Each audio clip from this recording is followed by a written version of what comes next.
Yo, good morning, good morning.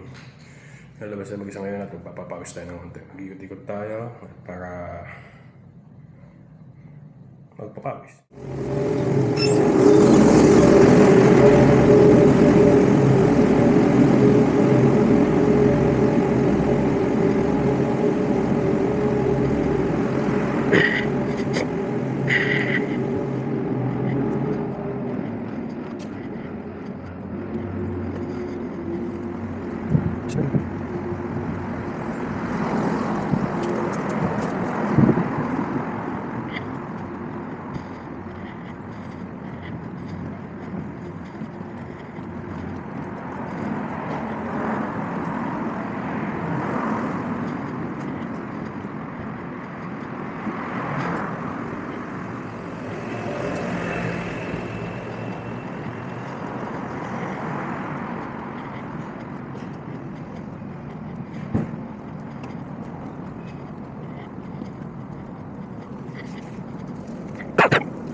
So, yun.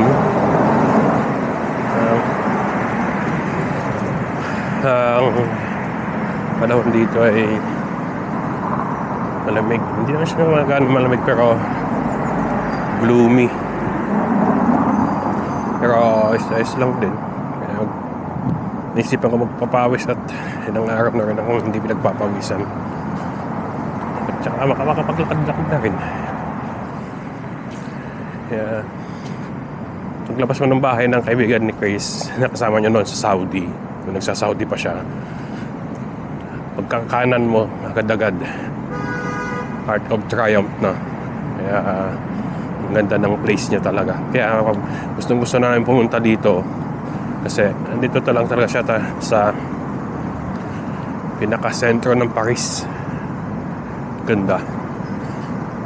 Heart of Triumph.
So, dito naman tayo sa Champs-Élysées.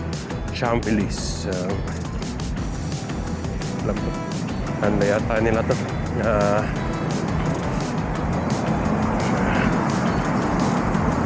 Commercial district. Kasi maraming mga ano dito eh. May sinehan. Tapos, nandito pa ang mga gaya ng Mont Blanc. Nandiyan ang Cartier. Hindi mawawala ang McDonald's. Nandiyan ang Dior.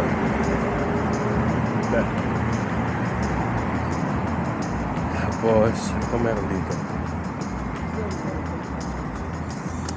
Sa 3 beses namin pumunta dito, hindi ako nagsasawa. Sa Paris. Maganda. Ganda talaga ang Paris. Kaso nga lang, i-expect mo yun talaga na magulo. Maraming basura.